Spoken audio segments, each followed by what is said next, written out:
Hey there everyone, it's Big Guy Board Games here.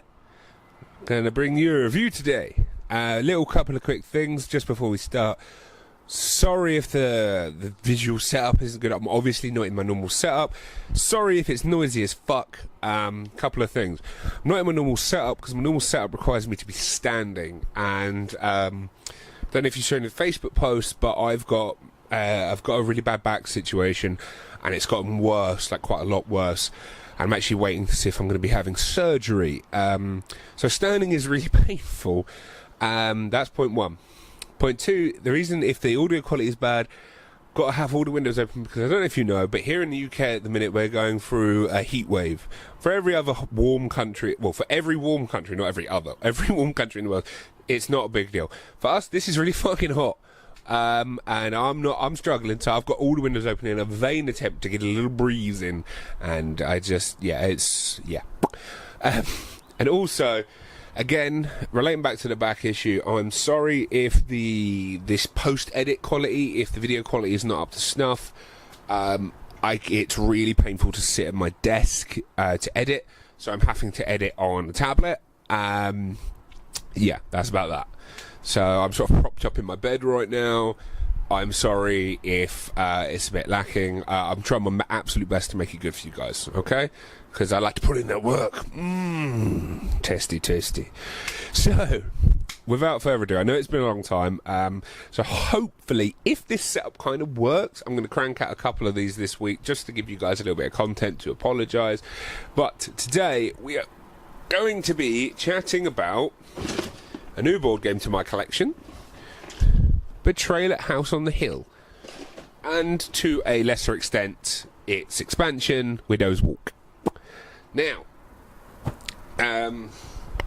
so Betrayal at House on the Hill is essentially, I like to sum it up as Scooby-Doo and the fucking mystery groovy rapist gang, whatever you want to say.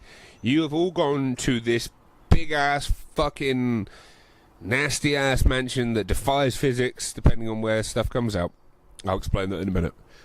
And you're there because your dickheads like to dickhead. I don't know why you're there. I'm sure it's explained, but it's dumb. And basically, you're exploring, finding all manner of like dodgy shit, and like various occult things, followers, nasty sort of supernatural beings and stuff. And as you're going, you're expanding and exploring the mansion as you go, right? Like it's a not procedurally generated, it's I guess it technically is procedurally generated. Sorry, I'm going to try and shimmy open the box as we go here. Fuck it.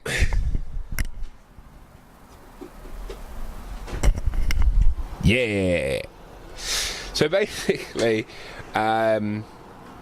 you're going to start in this area, right? And if you can see here, this is three areas. You've got the entrance hall, the foyer, and the grand staircase, okay? And as you can see, there are certain, see those sort of yellow squares? They're doors. Now, as you're going through, you have this big fucking stack, absolute mental size stack of cards like this, okay? Now these cards will on the back tell you if they are for the basement, the ground floor, the upper floor, or the roof. Now when you're exploring, you know, when you branch off into an area that's unexplored, you see what floor you're on, you see if that top tile matches it, you flip it up, and then you do what's on the tile, and you see what I'm saying? You sort of explore like that. There's various things that can be on that tile, like this one that we just pulled as the collapsed room. So with the collapsed room, you must attempt a speed roll, we'll come on to the test rolls in a little bit, to avoid falling. If you fail the roll, draw a basement tile and put it in play. You fall there and take 1 die of physical damage. So then you would mill from top of the deck, so then we've got, what, we've got ground, no, and then we've got a basement. We'd flip the basement and we'd attach it to the basement area, because when you start, you've got the basement area. You've got basically when you start, you've got that 3-part tile I showed you. You've got the upper landing, and then you've got the basement landing. So you can build off of on those floors, and you explore the mansion. It can, depending on what tiles you put and where you put them, because you arrange them, you can have a really weird layout of a mansion. But that's just point as well. There's 3 decks of cards as well. You've got omens, which are like so. You have really sorry about this, guys. You have events, and you have, if I can find them, there's item cards as well. Just trust me on that. There's items. Now, these all do various things to affect your stats and stuff like that. But the main one, basically, you're going around the house and you're trying to get as powerful as you can, because you can get certain items that increase your stats, certain events that increase your stats, various things like that. Okay? Basically, though, as you're going around, you both do and don't want to draw the omen cards, because the omen cards are some of the most powerful stuff in the game, right?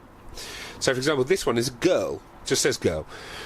You gain 1 sanity and 1 knowledge, which are your stats. But if this item gets taken from you, or you lose it in some way, you lose that knowledge and sanity. But then the interesting thing, and this is where the game does get interesting, is then you have to make what's known as a haunt roll. Okay. Now, haunt rolls are made after every omen card, and basically they are you roll the dice, because special dice in here. So 6 of them, I think it's 6. There's 6 of 8, I think, or it might be all 8, but I think it's 6. Sorry, it's been a couple of days. And basically, you have to roll equal to or higher than the number of omen cards in play to carry on. If you roll lower than the number of omen cards in play, you start the haunt. Now, the haunt is really fucking interesting. So, when you start the haunt, you whip out your rule book, and then you consult what cards started the haunt and what room you're in. That will then give you a number. You take that number down, and it will be like, it'll just say haunt revealer, or person to the left of the haunt revealer, or someone with the lowest, but there'll be a condition. You figure out who that condition is. That person is now a traitor. They get given a separate rule book and have to leave the room. And the number that denoted them as a traitor is basically the haunt number. That haunt number will lead them to a rule page. Now, the survivors will essentially have half rules, and the traitors will have half rules. So, for example, the first one we pulled was a complete cunt. But it was Checkmate. That was the name of it. It was Checkmate. And in Checkmate, basically, the traitor's character is immediately removed, and they pick a room, and that is where Death is playing chess. Right? Now, every turn, someone must be in that room playing chess, or everyone dies.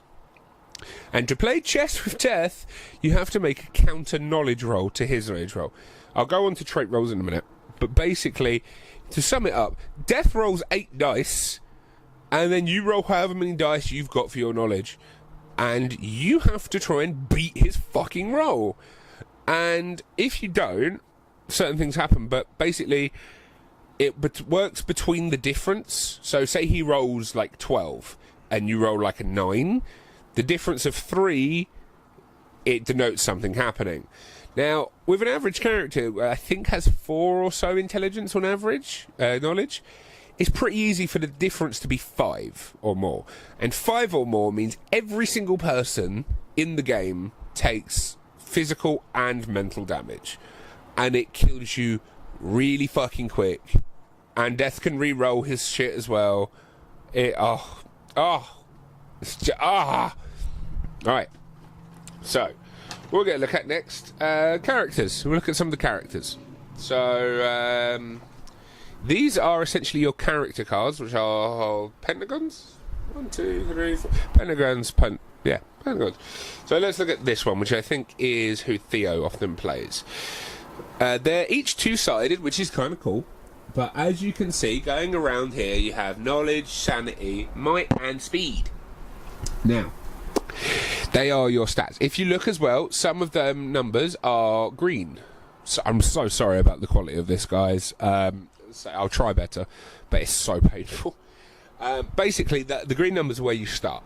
Now, when you take or gain a stat, so say it takes one point of 1 point of physical damage, you can then choose whether to raise or lower your might or speed by 1 notch. You don't have to. It doesn't have to go from say 5 to 4, because a lot of them will have like 5, 5, 5, and you just drop it by 1 level.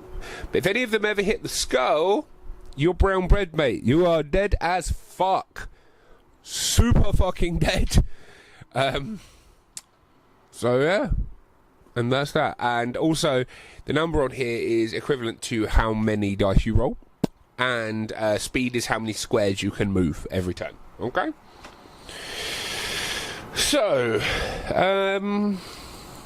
yeah, that's kind of the basics of the game. I mean, there's like some minutiae here and there, but as a general rule, that's pretty much the crux of the game. If the traitor wins, they win. You know, if they kill everyone, they win, or do whatever their win condition is, they win. And if not, you win. These are all of the rule books that I now have for it. So, thoughts on this game? Right, so I got some interesting thoughts. Well, I say interesting, possibly upsetting thoughts on this game. I just want to start by saying I like this game. I do like this game, right? I am glad I own this game. I think it's fun to break out. Unlike a lot of games, it says, I think on the box, average game, an hour. Yeah, there you go. That's actually fucking accurate. Unlike Zombicide, it's like average game 90 minutes, actual game 4 hours. So, you know, it's actually pretty accurate. So you can actually bust out quite a few games. Often it can take like half an hour, 20 minutes. You know, it depends. It could probably take longer than an hour, but it all totally depends on what's going on. So, I do like this game. What I like... Oh, by the way, sorry, the expansion adds the attic, which basically adds like 4 or 5 new tiles and like 50 new fucking traitor haunts. So it's pretty cool. So, things I like. I love this. I love procedurally generated fucking as you go, finding out where everything is rather than the board being set up. I think that's really cool, and there's a lot of variation here. Certain things will come up a few times. Like, we kept having people fall through that collapsed floor I said earlier into the Mystic Elevator tile. And now the Mystic Elevator tile just lets you move places. It was really weird. So I think that's really cool. I think the fact that someone's always a traitor is very cool, because I've got a lot of games where, like Dead of Winter, Battlestar Galactica, where someone will probably be a traitor but not always. And while that mind game's nice, it's also nice knowing someone will always be a traitor and stuff like that. That's pretty cool. It's very... I don't want to say it's creepy, because it is kind of like a horror game, but it's, you know, when I say Scooby-Doo, I mean it, because it's like... It's not overly creepy, but it's got some nice moments. Like, there's a lot of nice flavor text on these cards that is really cool. Like, let's pick an event out here. No, debris is not scary. Debris isn't scary. Like, look at this. Disquieting sounds, right? So you've got your effects here of what he actually does, but before that, a baby's cry, lost and abandoned, a scream, the crack of breaking glass, then silence. That's fucking cool. Like, that gets ignored a lot in a lot of games, but that's creepy as fuck. That's pretty cool in my eyes. So, yeah. And we're going to come on to what I don't really like about this, okay? So, to keep track of your stats on here, you have these plastic sliders, right? Which are just like little clip-on things. If you've played like Zombicide, you're quite familiar with like little things clipping on. Now, that being said, the problem with the Zombicide sliders is you're putting them on essentially cardboard. So after a while, because they're quite tight, they just molest the cardboard and destroy it. Now the problem with these ones, I don't know if you'll be able to see this, is they've got no tightness. They are not in any way tight. And you're supposed to put these on 4 of these fucking edges and then like rest it on the table. Everything flies everywhere. It's proper shoddy. It's really bad quality, to be honest with you. I mean, just look at it. They just don't stay. And if you rest them on the table, like mostly what we do is either note down our stats on our phone or just literally rest it on top. Because if you try and put it on a table where they're not flush now, because now you're letting the clip be the base of it, it's bad. It's bad. So it's adventurous, but they have actually painted the models for you. Well, you know, they're pre-done. They're not pre-painted and such, but... And they're dog shit. They look fucking horrific.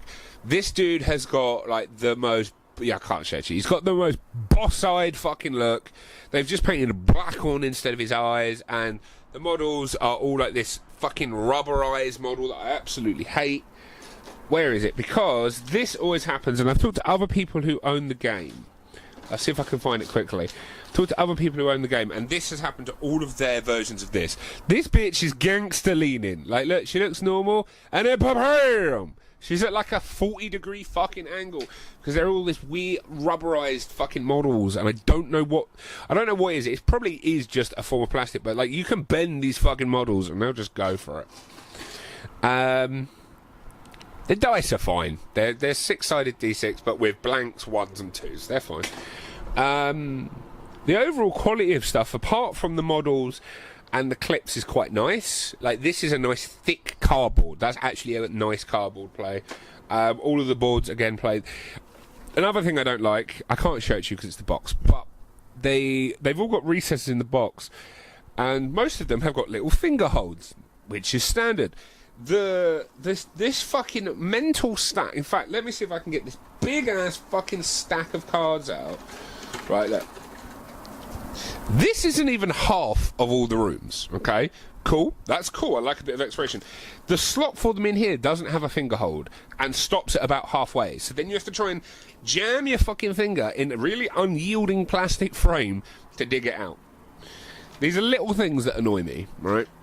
There's a shitload of tokens in here, so like the game has got active stuff going on, like really active. Right. So my verdict on this game is it entirely depends on what type of board game person you are, right?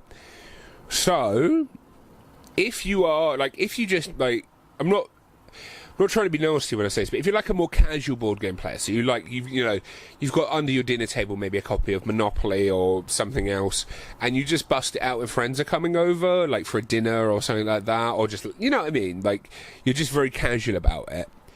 This board game is perfect for you. It is fucking amazing in those situations. It's so good. It's quick, it's simple, but it's got enough depth that it's still fun, right? Now, on the flip side, if you're an avid board game collector like me, now this is really hard to sort of articulate, because I still think it's a great board game. Like I said, there's depth to this board game. There's so many haunts that it's really cool. And then the expansion adds another 50 haunts. There's so much variety. But as a collector, I wouldn't recommend it. Because the problem is, you don't get a great deal in the box for the money, right? The main box set will range normally between £30 and £40. The expansion's 15 to 20, so you're spending between 50 and 60 pounds normally on average, and there's just not a lot in the box. Like the fucking expansion, like this box has loads of recessed grooves. The expansion has one groove for the 20 cards it adds, and then it's just rule books. So, like, this game is wonderful, complex at times, and fun to play, but it's that you won't get much else out of this. Like, a lot of my other board games I buy because, like, Zombicide, I've got a million zombie models now, fucking bully for me. With this, there's not as much. It's fun. I'm super glad I own it. I'm very grateful to my friend who bought it for me for my birthday. But but I'd say it's a really good game, and if you can find it for cheap, buy it immediately, because it's fun as shit. If not, I'm not 100% sure I'd recommend it. If you've got a friend, play it and try it for yourself. That's all I can say. But yeah. So guys, that about wraps it up, really. I'm Bleed Guy Board Games, and hopefully I'm going to bring to you some more cool stuff this week. Next up will probably be Walking Dead: The Prison, but we'll see. But guys, or possibly Rum and Bones. Guys, thank you very much for watching, and as always, good night, good luck, and watch out for the walkers.